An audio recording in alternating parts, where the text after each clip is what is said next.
दो दो माइक लगा के हाजिर हो गया हूँ, क्योंकि अभी भी जो गायन प्रतियोगिता चल रही है मेरे कॉलोनी में वो अभी ख़त्म नहीं हुई है।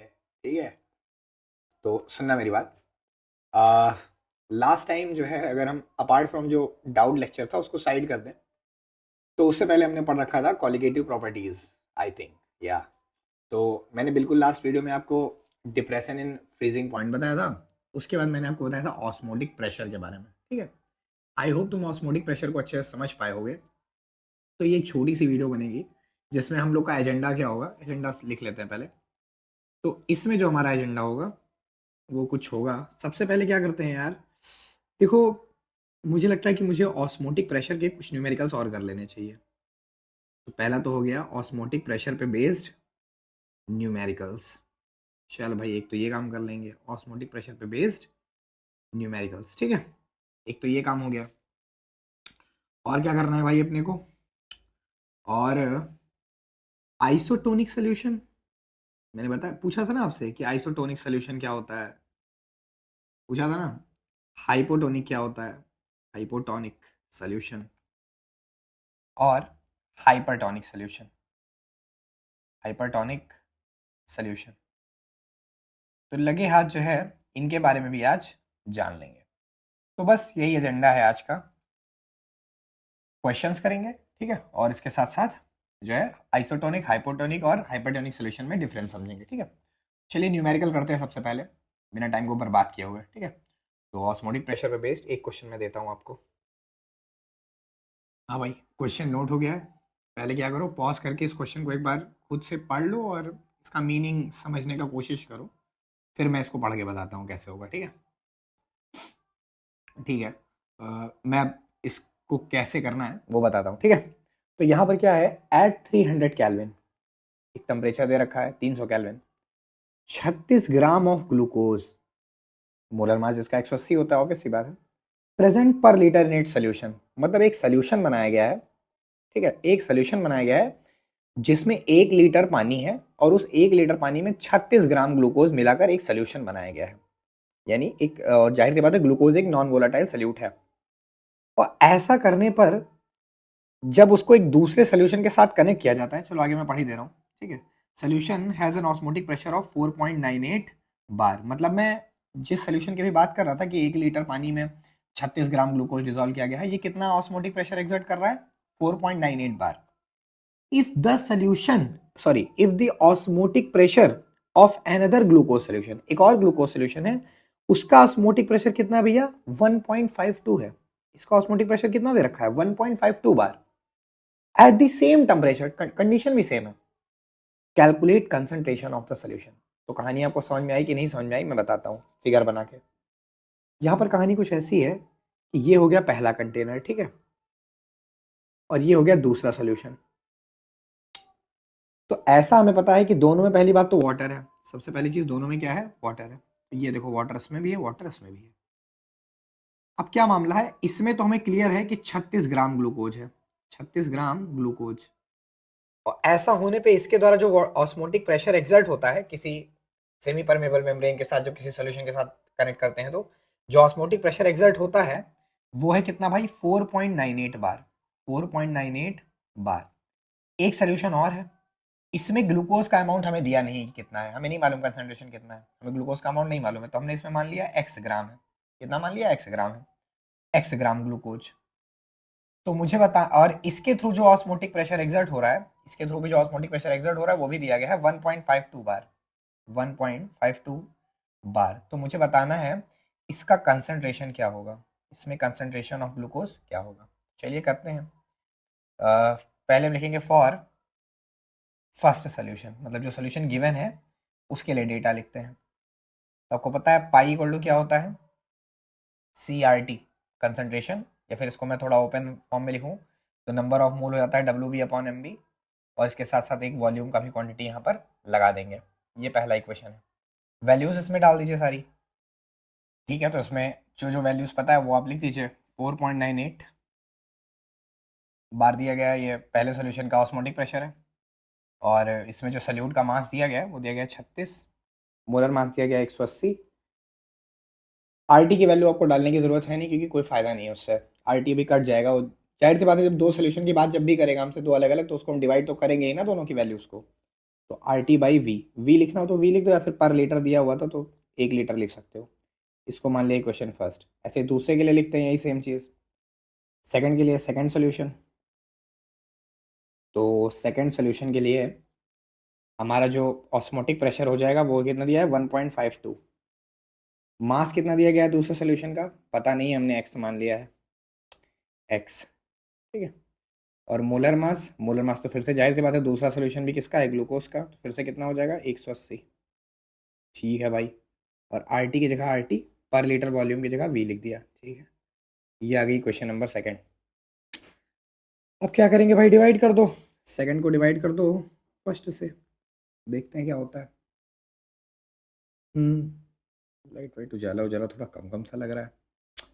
ठीक है, तो 1.52 divided by 4.98 is equal to X by 180 R T by V divided by ऊपर वाला पूरा लिख लो, 36/180 आर टी बाई 1। तो 180 से 180 कट गया, डेसिमल से डेसिमल काट दे मेरे भाई। ठीक है, आर टी से आर टी गया, अब क्या क्या बचा, ठीक है जो जो बचा देख लेते हैं। 152/498, और इधर क्या बचेगा, एक्स अपॉन, ये तीसरे नंबर का है ना, first second third, third row का मेंबर है, तो इसको ये जाएगा इसकी यहाँ पे 36वीं। ठीक है, अभी क्या करेंगे, ठीक है, 152 × 36 498 एक्स बाई वी। अच्छा, यहाँ पे भी मान लो तुम जो तुमने सोल्यूशन लिया है, दूसरा सोल्यूशन, वो भी तुमने 1 ही लीटर का लिया है। यहाँ पर भी सोल्यूशन है, उसका वॉल्यूम कितना लिया है, 1 लीटर। तुम्हें कंसंट्रेशन बताना है, देखो तुम्हें फाइनली कंसंट्रेशन बताना है, तो तुम वॉल्यूम मान लो ना, तुमने जो ये एक्स माना है मास, ये तुमने ये नहीं माना है कि इस कंटेनर में जो है, इस कंटेनर में कितना ग्लूकोज है, कितना ग्राम ग्लूकोज है, तुमने ये माना है कि पर लीटर कितना ग्राम है। तो ये तुम जो हमने यहाँ पर माना था कि एक्स ग्राम है, तो ये एक्स ग्राम क्या है, x gram of glucose, x gram of glucose present पर लीटर ऑफ द सोल्यूशन, ये हमने माना है। ठीक है, मानना तो हमारे ऊपर ही है, तो ये भी हमारा वॉल्यूम भी यहाँ से हट जाएगा, वॉल्यूम की जगह हम 1 कर देंगे। ठीक है, यहाँ 1 हो जाएगा। अब वैल्यू निकाल लो भाई, काट कूट दो जो काटे, 6×6 = 36, 6×8 = 48, 6×3 = 18। ठीक है, इतना हुआ भी, और क्या होगा, ठीक है भाई। और कुछ कटवट सकता है क्या, नीचे 83 बचा, 152 × 6/83, ये आ गया आपका x। तो आपका नंबर ऑफ मोल्स कितना हो जाएगा, नंबर ऑफ मोल्स क्या होता है, given mass upon molar mass. Given mass क्या है, x, मोलर मास कितना है, 180। वैल्यू डाल दो, 152 × 6/83 इंटू ये वाला 180 भी डिवाइड में आएगा, तो ये 180, ये कितने बार में काटेगा, 30 बार में। बस यही जो है, इसी को आपको सॉल्व कर लेना है, जो आ जाए वही आंसर हो जाएगा आपका। ये कितना आएगा, मैं आपको बताया दे रहा हूँ, ये हम लोग का आ जाएगा लगभग 0.061 मोल। ठीक है, पर लीटर। ये तो एक्स आया अभी, हाँ, यहाँ पर हमने जो एक्स माना था, जो गिवन मास माना था, वो माना ही पर लीटर के लिए था ना। कि जो एक्स है हमारा, वो क्या है, वो हमारे सोल्यूशन में कितना सल्यूट, कितने ग्राम सल्यूट डिजॉल्व है पर लीटर। तो यहाँ पर मैं पर लीटर तो यूनिट में लगा ही दूंगा ना, क्योंकि पर लीटर एक्स ऑलरेडी केवल मास नहीं था, एक्स वो मास था जो 1 लीटर सोल्यूशन में डिजॉल्व है। ठीक है, तो ये हो गया हमारा कंसंट्रेशन का जवाब। आई होप तुम्हें सवाल समझ में आ गया हो। चलिए आगे बढ़ते हैं दूसरे सवाल पे।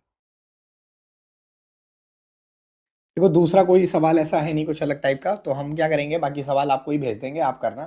ठीक है, और बाकी जो है, अब हम पहुंचते हैं अपने टाइप्स ऑफ सोल्यूशन पे। ठीक है, जो on the basis of, on the basis of osmosis, on the basis of osmosis, osmosis 3 category of solution बनाई गई हैं। 3 टाइप्स ऑफ सोल्यूशन होते हैं, 3 types of solution, 3 types of solutions. चलिए आइए बताते हैं कौन कौन सा होता है। सबसे पहला होता है आइसोटोनिक सोल्यूशन, आइसोटोनिक सोल्यूशन। आइए समझाते हैं कि दो सोल्यूशन का सेट, जैसे एलसीएम वगैरह होता है, एलसीएम एचसीएफ, कि एक अकेले नंबर का कोई एलसीएम या एचसीएफ नहीं होता है। ऐसे अगर तुमको आइसोटोनिक सोल्यूशन या हाइपोटोनिक सोल्यूशन या हाइपरटोनिक सोल्यूशन की बात जब भी की जाएगी, तो एक अकेला सोल्यूशन ना आइसोटोनिक हो सकता है, ना हाइपरटोनिक हो सकता है, ना हाइपोटोनिक हो सकता है। इसके लिए दो सोल्यूशन होने चाहिए, उनको रिलेट करके हम जवाब देंगे, ठीक है। चलिए हमने दो सोल्यूशन ले लिया। लेट सपोज ये पहला सोल्यूशन है और इसी से रिलेटेड मैंने एक और सोल्यूशन ले लिया, ठीक है। दोनों में लिक्विड लिक्विड बना लेते हैं भाई, यही बना लेते हैं। ये देखो, ये है दोनों में सॉल्वेंट और ये बना दिया दोनों में सल्यूट। और इन दोनों को कनेक्ट भी कर देते हैं सेमी परमेबल मेम्ब्रेन के थ्रू। रुक जाओ एक मिनट।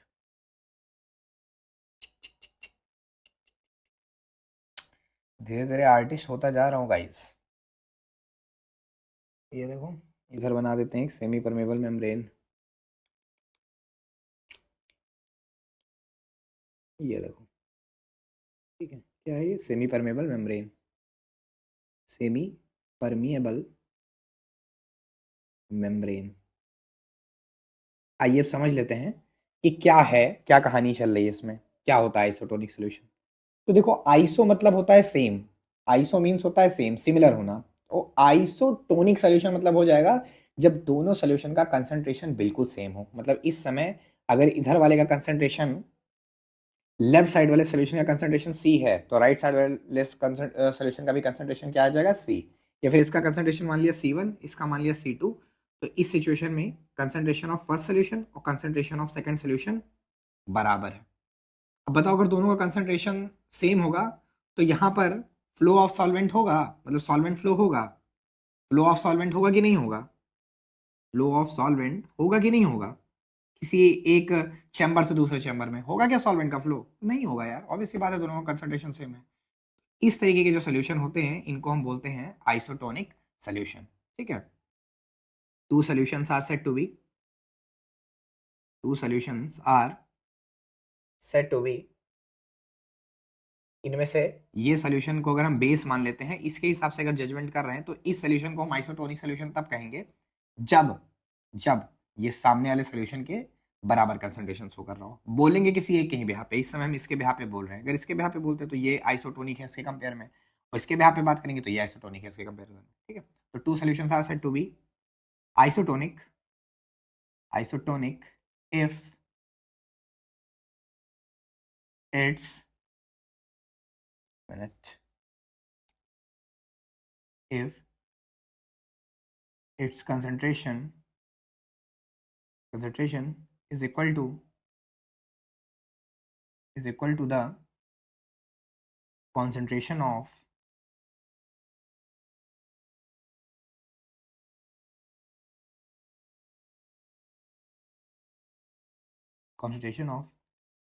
अदर सोल्यूशन, ठीक है। एक तो ये डेफिनेशन हो सकती है, एक और तरीके से भी इसको डिफाइन किया जा सकता है। दूसरा भी डेफिनेशन लिख देते हैं, क्या बोल सकते हैं इसको? और two solutions two solutions are isotonic, isotonic if the osmotic pressure if the osmotic pressure of both solution is same। यहाँ पर नेट ऑस्मोटिक प्रेशर क्या बनेगा भाई? जीरो बनेगा। देखो, इधर से जो इधर की तरफ ऑस्मोटिक प्रेशर लग रहा है और जो इधर से इधर की तरफ ऑस्मोटिक प्रेशर लग रहा है, दोनों की वैल्यू बराबर है, इसीलिए दोनों का ऑस्मोटिक प्रेशर, मतलब दोनों का ऑस्मोटिक प्रेशर बराबर था, तो दोनों तरफ लगने वाला प्रेशर बराबर था, और इसीलिए नेट प्रेशर जीरो था, इसीलिए सॉल्वेंट फ्लो नहीं कर पाया। तो ये हो गया आपका ऑस्मोटिक प्रेशर, ठीक है। सॉरी, ये हो गया आपका आइसोटोनिक सोल्यूशन। अब हम आते हैं नेक्स्ट पे। नेक्स्ट क्या हो जाएगा भाई अपना? नेक्स्ट हम बात करेंगे हाइपोटोनिक सोल्यूशन, हाइपोटोनिक सोल्यूशन, ठीक है। तो आइए समझाते हैं आपको हाइपोटोनिक सोल्यूशन क्या होता है। मान लिया हमने बना लिया एक चैम्बर, हमेशा की तरह भाई एक चीज बनाना आता ही है अपने आप को। एक हमने बना लिया जार, ठीक है, और इसमें भर लिया हमने सॉल्वेंट, समझना। और इस सॉल्वेंट का अपना कुछ कंसंट्रेशन है, मतलब इसमें कुछ सॉल्यूट भी होंगे, obvious सी बातें होंगे। अब इसके अंदर मैंने बना लिए एक ड्रॉप, मतलब एक बना लिया मैंने ब्लड सेल बना लिया, कोई पूछे ये क्या है तो उसका नाम बता देना, ये है ब्लड सेल। अच्छा, इसमें हमारा पेरेंट मेन सोल्यूशन क्या कौन है जिसकी हम स्टडी करने वाले हैं, ये है हमारा सोल्यूशन, ये है हमारा सोल्यूशन। ब्लड सेल भी अपने आप में एक सोल्यूशन है, ये भी याद रखना, ब्लड सेल भी अपने आप में एक सोल्यूशन है। तो जो थोड़ा ब्लड सेल में कलाकारी कर दिया जाए, नहीं तो अच्छा नहीं लगेगा। तो ये ब्लड सेल के अंदर कुछ, ये क्या बना दे रहा हूँ यार, कोई मिनट, ब्लड सेल के अंदर भी कुछ कलाकारी कर दे रहा हूँ। हाँ भाई, तो हम लोग क्या पढ़ रहे हैं इस टाइम, हाइपोटोनिक सोल्यूशन, राइट। चलो, तो देखो, हाइपो का मतलब होता है, हाइपो का मीनिंग याद कर लो, कम। हाइपो मतलब कम, हाइपर मतलब ज्यादा, आइसो मतलब सेम। तो हाइपोटोनिक सोल्यूशन मतलब इस समय जो हमारा सोल्यूशन है, मेन सोल्यूशन ये वाला, इसका जो कंसंट्रेशन होना है वो कम रहेगा ब्लड सेल के कंसंट्रेशन से। ब्लड सेल का भी अपना कुछ कंसंट्रेशन है ना, तो इसके कंसंट्रेशन से कम कंसंट्रेशन है हमारे सोल्यूशन का।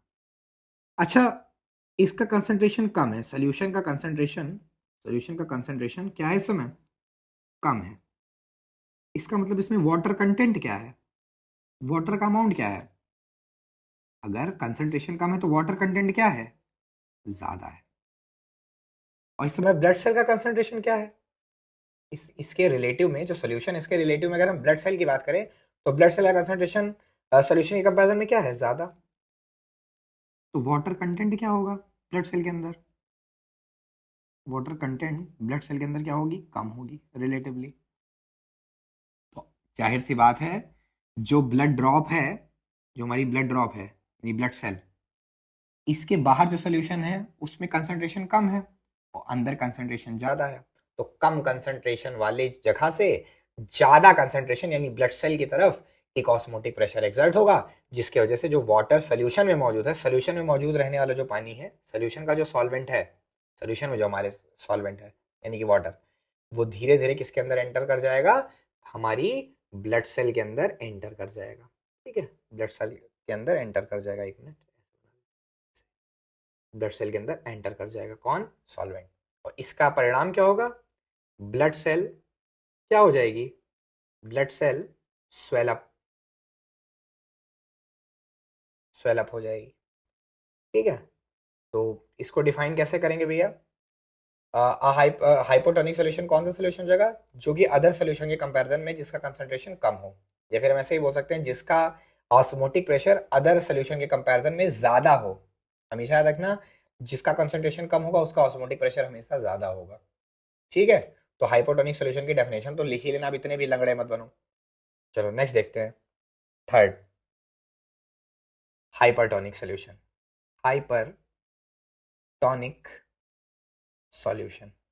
चलिए पूरी कहानी को मार देते हैं कॉपी पेस्ट। ठीक है, उठाते हैं यहाँ से, क्या मतलब बता देते हैं, फिर से बना दे रहे हैं, थोड़ा तेज बताएंगे। देखो ये है, अंदर बना दिया ब्लड सेल, पेन वगैरह कर लेते हैं चेंज, और लाल रंग से इसमें कर देते हैं कुछ कलाकारी। ठीक है, और बाहर बना लेते हैं सोल्यूशन, इस बार सोल्यूशन लिटरली पानी का बनाऊंगा। ठीक है, ये हो गया। और बाहर जो कंसंट्रेशन है, बाहर जो सोल्यूट पार्टिकल है सोल्यूशन में, ये इस समय हमारा मेन सोल्यूशन कौन होगा, एक मिनट, मेन सोल्यूशन यही है। ठीक है, और इस समय सोल्यूशन जो होगा, इसमें सोल्यूट पार्टिकल ज़्यादा है, इस समय इसका कंसंट्रेशन क्या है भाई, इसका कंसंट्रेशन है ज़्यादा, यानी वाटर क्या है इसमें, सॉल्वेंट क्या है, वाटर यानी कि सॉल्वेंट, सॉल्वेंट क्या है इसमें रहेगा, इस समय कम रहेगा।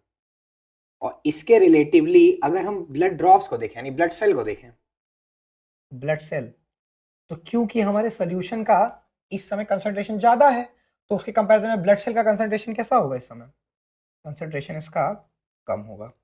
या और इसमें वाटर क्या होगा फिर, वाटर क्या होगा, ज्यादा। तो इस बार ज्यादा, ज्यादा सॉल्वेंट किस में है, मतलब सोल्यूट पर यूनिट सॉल्वेंट किस में ज्यादा है, ब्लड में या सोल्यूशन में। भाई सोल्यूशन का कंसंट्रेशन इस बार ज्यादा हो गया है, तो कंसंट्रेशन जब ज्यादा होता है तो सोल्यूट ज्यादा हो जाता है। तो सोल्यूशन में सॉल्वेंट कम है, जबकि ब्लड सेल्स जो है उसका, उसमें देखिए वाटर क्या है, ज्यादा है। तो इस बार जो हमारा ब्लड के अंदर सॉल्वेंट मौजूद है, ब्लड के अंदर जो सॉल्वेंट मौजूद है, एक मिनट, हाँ, ब्लड के अंदर जो सॉल्वेंट मौजूद है वो बाहर की तरफ निकलेगा। H2O कहाँ से कहाँ को जा रहा है? बाहर को जा रहा है। H2O कहाँ जा रहा है? बाहर जा रहा है। और इस सिनेरियो में ब्लड सेल के साथ क्या होगा? ब्लड सेल क्या हो जाएंगी? इस समय ब्लड सेल जो हमारी होंगी वो श्रिंक हो जाएंगी, श्रिंक हो जाएंगी, ठीक है, या कंट्रैक्ट हो जाएंगी। ठीक है, तो ऐसे करके हम बोल सकते हैं। तो ये एक पूछी जाने वाली चीज़ थी, इसलिए मैंने इसको बता दिया तुम्हें। तो बस ठीक है, ये वीडियो बहुत छोटी रहेगी, ये ऐसे ही है, इसको करते हैं ख़त्म। और क्वेश्चन कुछ भेजूंगा आपको तगड़े तगड़े बढ़िया बढ़िया, वो उसको लगाते रहना, ठीक है। चलो ठीक है मेरे भाई, ध्यान रखना अपना, बाय बाय।